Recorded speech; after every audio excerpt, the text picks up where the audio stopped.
Welcome to Cracklex. The fourth John Wick movie has been out for a week, so we can confidently and officially talk about it while giving away details.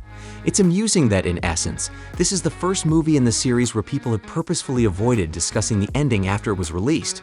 However, a week without spoilers is sufficient for those who wanted to see the film to have gone to the theaters, particularly in light of the fact that John Wick is currently showing in every theater in the nation. So what happens in the end? Did John pass away in the climax or not? Get comfortable as we attempt to provide you with a comprehensive response to this question, which may be the main one for the day, while also persuading you that John Wick is the new Schrodinger's code. Let's start with a less obvious point, namely the character known to us as Mr. Nobody, but listed in the credits as Tracker. The long-standing theories about Nobody and John Wick merging into one universe finally came true, according to some online opinions that quickly spread after the film's debut. Yes, there were once online rumors that these two movies might come together in the future. However, all of it is just rumor, friends. Such collaborations, which are now far too uncommon, belong to two distinct film studios and brands, respectively, for the two films. As a result, this event has not been confirmed and is unlikely to take place.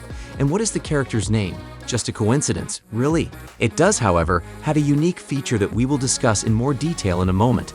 The post-credits scene is the second intriguing feature that sets John Wick 4 apart from the other movies in the franchise. Prior installments did not feature such a contemporary twist, but this time around, everything is different. What does this mysterious scene involving Kane and Akira mean then? The scene involving these two characters was left unfinished, which should be noted first. That is, we were not shown how the confrontation between the two vowed foes would play out, though a hint suggests that Akira might use surprise to put an end to the murderer of her father. John's freedom from persecution served as the central theme of the story until the hero's passing. Winston was given his job back after being fired, and it might seem that the only thing holding the fifth installment together is the unresolved plot of the daughter's desire to exact revenge on her father. But it seems not. Even though Kane's death wasn't shown in clear shots, this doesn't necessarily mean that the plot can be understood. Kane died as a result of his actions, betraying an old friend, if Akira was able to snare a few seconds and ram a weapon into the killer's body. And even if it doesn't, the plot is still finished. As a result, the screenwriters chose to close this door without directly responding to the query. You don't have to start making up stories about how Kane caught the blade just in time, disarmed the girl, took her under his wing, and started over. No, it's not worth it, though it's unclear what status Akira is in or whether a bounty has been placed on her head, given that the Japanese Continental appears to have lost its elite status and its direct owner is deceased. Given how well-received Donnie Yen's character was, it's possible that his hero could be carried over to the fifth installment of the series, where he would serve as Maker's mentor and be integrated with the events of the spin-off starring Ana de Armas. The main query for today, then, is probably, did Ryan Gosling pass away at the conclusion of the movie? We were shocked when we first saw the movie's ending, to be completely honest. So did John Wick actually pass away in the end? There are two scenarios that are equally plausible. The first is that John Wick's demise was a staged event. Why was it required? All of John's friends, including the Bowery King and Winston, knew that he would never be able to relax, so it was time for the hero to retire. Yes, it appears that John's debts to the High Table have been settled, and he is now free, but did you catch a small detail in the movie? Shimadzu has several meetings scheduled for that day, one of which is with someone with the last name Teresa. Does that last name sound familiar to you? Shimadzu and Akira mention this as they ascend the stairs in a Japanese hotel that hasn't yet been destroyed. In fact, John Wick systematically eliminated every member of this clan from Vigo to Joseph Teresa in the first movie for what they did to his dog. It's also important to point out that Abram Teresa, who was a wise man, chose to make peace with John and refrain from taking the war his brother started too far, is first introduced in the sequel at the very beginning. If it weren't for one thing, the two men made up, and the plot was over overall. Many times it was said that criminal clans were like hydras. If you cut off one head, another will grow in its place. Please recollect what transpired in the second section.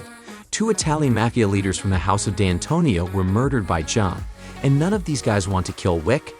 That is true, but John Wick can also become a target for any criminal boss, as was the case in the first installment when Vigo put a price on John's head, even though John had not yet broken any rules and laws at the Continental Hotel. As a result, the first group prepared to continue looking for John as the Italians. It is simple to understand why Abram Tarasov replaced Viggo as the head of the Russian mafia. Despite the fact that there are no questions about the management of the Baba Yaga, they are still alive, and the same clan continues its operations. It's also important to point out that Abram Tarasov, who was a wise man, chose to make peace with John and refrain from taking the war his brother started too far, is first introduced in the sequel at the very beginning. If it weren't for one thing, the two men made up, and the plot was over overall. Criminal clans are like hydras. If you cut off one head, a new one will grow in its place, as we have heard 100 times. Do you recall what transpired in the subsequent section? 2 active Italian mafia bosses from the House of Antonio were killed by John. The guys don't want to kill Continental for killing the Elder or Wick for breaking the rules, according to the story. Although the debt was settled, John Wick is still a target for any mob boss, as it was in the first installment. John had not yet broken any rules or laws when Viggo placed a price on his head. As a result, the first group prepared to continue looking for John as the Italians. It is simple to understand despite the management's lack of questions regarding the Baba Yaga and the fact that they are still alive and the clan is still active. Criminal gangs like Hydra are virtually impossible to eradicate because the same Abram Tarasov assumed Viggo's position as leader of the Russian mafia. The same Abram Tarasov appeared to make peace with John at the same time, but he was unaware that Wick would eventually be pursued by the Italians, and together they would be able to kill the man who had made the decision to murder so many of their people. Generally speaking, John Wick has at least 2 formidable foes who are prepared to pursue him until the bitter end. He also appears to have rejoined the Russian Camorra, reclaiming his position within his own clan. What even does that mean? It's improbable that it simply indicates that John fought once and is now free. He would probably now be compelled to answer Azov's calls and execute anyone at her whim, and that's not good for a man who wanted to retire in general. Therefore, the desire to keep John's survival with his friends a secret existed and still does. They could have taken such a risky action using their connections for the benefit of their friend because they are all still involved in criminal activities in one way or another. We are now at the second aspect of the question. Did John Wick actually pass away in the new film's climax? What about the follow-up then, who claimed that the 4th movie's ideology would be carried over into the new one?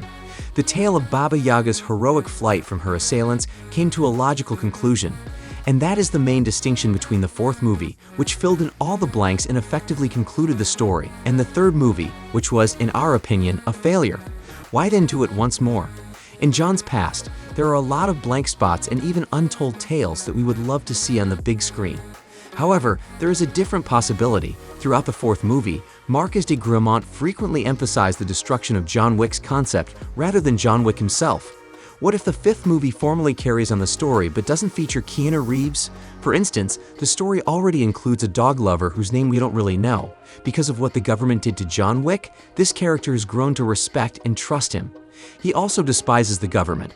We're referring to Shamir Anderson's portrayal of the so-called Mr. Nobody. Although the character we thought was incredibly cool wasn't fully realized, perhaps that was the point. The guy who was so obsessed with money and who was essentially conned by Marquis de Gramont should have been given at least another 10 minutes of screen time for the full conclusion of his story, if even the plot of Akira was given enough time by the screenwriters.